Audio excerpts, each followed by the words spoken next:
They told you that learning English had to be boring, full of rules, grammar tables, and long vocabulary lists. But what if I told you that your busy day, yes, your real, messy, ordinary routine, is the best English class you could ever have? You don't need perfect books or expensive apps.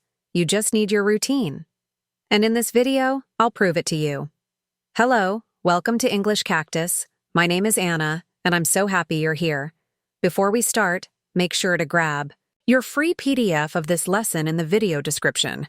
It's full of helpful words and expressions from my own daily routine. Real English, the kind you actually use. And thank you so much for watching my videos, sending me messages, and writing comments. Your support means the world to me. It truly helps keep this channel alive and growing. This video will help you practice in a fun, natural way. You'll improve your listening, learn how to describe your day, and start speaking like a friend, not like a robot. Here's a simple method that works like magic. It's called shadowing. First, listen to my story. Try to understand the idea. Then, go back. Pause after each sentence and say it out loud. Match my rhythm. Repeat it a few times. This tiny habit will improve your pronunciation, your confidence, and your fluency faster than any textbook ever could. Oh, and don't forget to subscribe to the channel and tell me in the comments, where are you from? I'd love to hear from you. So grab your coffee, get comfortable, and let's begin this journey together. Every day, my routine starts at 6:30 a.m. sharp, and believe me, it's not a beautiful scene. When the alarm goes off, I feel like a zombie. My hair is a mess, my eyes are half closed, and I walk slowly to the bathroom. That's what I call dragged out of bed. It's like my body moves, but my mind stays in bed. I sometimes say to myself, 5 more minutes, but the day doesn't wait. This part of my routine is always a little crazy, but it's real life. And it's also a great way to learn words. So next time your alarm rings, just say, my alarm went off and I dragged myself out of bed. When I teach English, I like to use real-life stories because they help you remember words better. For example, instead of saying I woke up, say my alarm went off. It sounds more natural. Or instead of I got up, say I dragged myself out of bed. See? It's more fun and more real. This is why I love teaching using my routine, because everything becomes a lesson. And don't worry if you feel tired in the morning. Most people feel like that. Even successful people have slow starts. The important thing is to wake up with purpose, not perfection. Sometimes I brush my teeth with my eyes closed. Yes, that's how sleepy I am. But I always try to laugh at my own morning chaos. I say, well, here we go again. That simple sentence, here we go again, can also be part of your English routine. Every small part of your morning, even the sleepy ones, can help you learn. So, tomorrow, try this. When your alarm goes off, say the full sentence in English. Then walk to the bathroom and describe what you do. I brush my teeth, I wash my face, I look in the mirror. That's learning English in your own world. And after this slow start, things begin to speed up a little. After my slow start in the morning, I try to move my body. Not every day, but when I can. Sometimes I go to the gym. Other days I run at the beach. And when I want something more intense, I do CrossFit. Moving my body is part of my routine, and it really helps me feel awake. Exercise is not only good for the body, but also for the mind. After working out, I feel more energy and I can think better. I usually say, no workout, no focus. Even a short walk makes a difference. The best part? You can learn English while you move. Just play this video while you walk. I always tell my students that exercise is a great moment to practice English too. For example, while running, I repeat words in my mind. Strong, focus, routine, energy. These simple words help me stay in the zone. I even imagine I'm teaching while I jog. You can also say sentences out loud like, I am strong, I am moving, I feel good. That way, you build your vocabulary and your confidence at the same time. Who said learning English needs to be only at a desk? Your routine is your classroom, and your body helps your brain remember better. And if you don't like the gym, that's okay too. Try dancing at home, or stretch while watching Netflix. The point is, move your body a little every day. It becomes part of your routine, and your routine becomes a source of energy. You'll feel proud, more active, and even more motivated to learn. Plus, you'll start using new words without even trying. Imagine saying, "I did my workout today," with a smile. It's simple. It's real. And after all that movement, it's time for something a little slower, and maybe a cup of coffee. After working out, the first thing I want is coffee. I go straight to the kitchen, still catching my breath, and make a hot cup. Coffee is a big part of my routine. It's not just about energy. It's a little moment of peace before the busy day starts. I usually sit down, take a sip, and check. My phone. I scroll through messages, look at Instagram, maybe reply to a few comments. And just like that, I'm back in the real world. My brain starts saying, "Let's get to work." This is when I move into what I call work mode. You know, that feeling when it's time to focus and stop playing around. I take a deep breath and look at my to-do list. Some days it's short, other days it feels like it never ends. But writing a to-do list is part of my routine, and it helps me stay organized.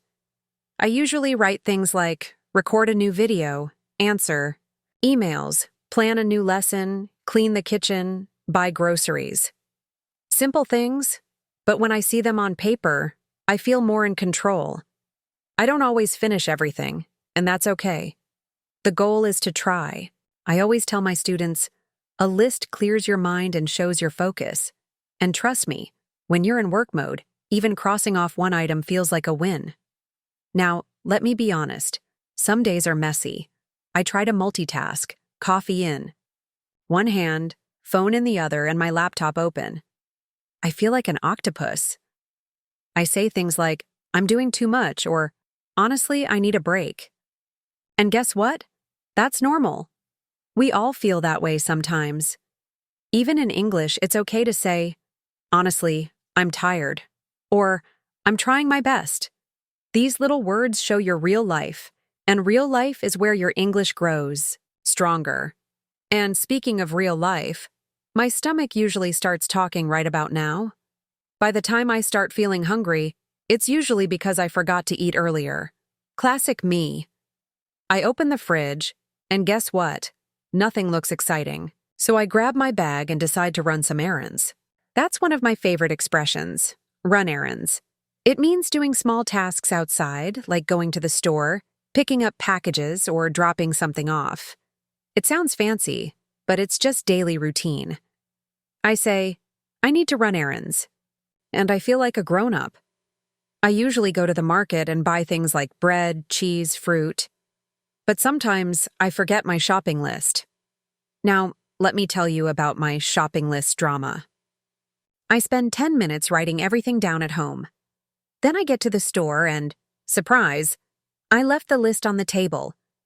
I stand in the middle of the market thinking, what did I need again? And of course, I forget the most important thing. I say, "This is such a classic me move." That sentence makes me laugh and also gives you a great expression to learn. It's funny, it's real, and it helps you connect with others. English is full of little phrases like that, and they make your routine feel like a movie. After walking a lot, I come back starving. I make a big sandwich, usually with turkey, lettuce, tomato, and a little mustard. I sit down, take a bite, and feel like I'm winning at life. Eating is not just about food. It's also a moment to slow down. I sometimes play music or a podcast while I eat. And yes, I even listen to English podcasts to keep learning during my break. My sandwich time is sacred. And while I eat, I also start thinking about the things I still need to do at home, especially that growing pile of laundry staring at me from the corner. After eating, it's time to face one of my least favorite parts of the routine: laundry. Oh, yes. The clothes don't wash themselves. I collect everything from the floor, the bed, the chair, the famous not dirty but not clean chair. I put everything in the machine and press start. While it spins, I do other little chores like sweeping the floor or organizing my desk. These are simple parts of the day, but they're full of useful vocabulary. Words like laundry, sweep, clean, up and organize. You can use them all in your daily English routine. When everything is done, I finally sit down to relax. I grab a light snack, maybe fruit or a little yogurt, and press play on Netflix. Sometimes it's a movie, sometimes a series, but always something in English with subtitles. It's the perfect moment to enjoy and still practice. I say to myself, this is pure magic. That's one of my favorite ways to describe a cozy moment. Soft light, good food, and a calm feeling after a long day. And even if I feel tired, I smile because I made it through another full routine. Music is also a big part of my wind-down time. I put on a soft playlist. Nothing loud, just relaxing. I listen, I breathe, I enjoy the quiet. This is when I say, I'm exhausted. But in a good way. You can use that phrase too. It means you worked hard and now you rest. My body feels heavy, but my heart feels light. I look around and think, this is the reward of a good routine. And just when I start feeling too comfortable on the couch, I remember something important. The day is not over yet. Before I end my day, there are still 3 things I always try to do: take a shower, talk to God, and review my English. That's part of my night routine. I believe ending the day with peace helps start the next one with strength. So I take a warm shower, close my eyes, and let the water wash away all the stress. Then I sit on my bed, say a short prayer, and thank God for the little things: a smile, a lesson, a quiet moment. After that, I do something simple but powerful. I go back to my English notes and study just a little more. And here's your challenge, my friend.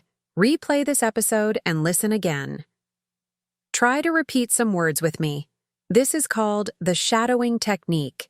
First, just listen. Then, pause the video and repeat the sentences out loud. Say things like, I made a sandwich, or I ran errands. Even better, use today's new words in your own sentences. Write them down. For example, my to-do list is long, or I was exhausted after laundry. These small steps make your brain stronger. Practice every day, and English will become part of your routine, like brushing your teeth. Now I want to invite you to create your own mini-story using some of the words we learned today. Choose 5 words: routine, multitasking, to-do list, exhausted, run errands. Use them to write 3 sentences about your day. You can say them out loud, or record a voice note and listen to yourself. It may feel strange at first, but it really works. And don't forget, English is not just about rules. It's about living it. You are learning with your life. And tomorrow, when you wake up and the alarm goes off, remember, it's a new day to practice again. Now it's your turn. What part of this routine looks like yours? Do you drag yourself out of bed like me? Do you forget your shopping list at the store too? Maybe you multitask with coffee in one hand and your phone in the other? I'd love to know. And more than that, I want to challenge you. What small step can you take today to turn your daily routine into an English learning moment? Can you speak one sentence in English during breakfast? Can you describe your chores out loud while doing them? What if you tried recording your own voice just for 2 minutes every day? It may feel silly at first, but trust me, it's powerful. The truth is, you don't need more time. You just need to use your routine differently. And when you do, English stops being just a subject and becomes part of your life. If this video helped you, don't keep it to yourself. Leave a comment. and let me know which part of the story you liked most. Subscribe to the channel, turn on the notifications, and come back for more videos like this. I'll be here, turning real life into real English, one word at a time. See you in the next lesson.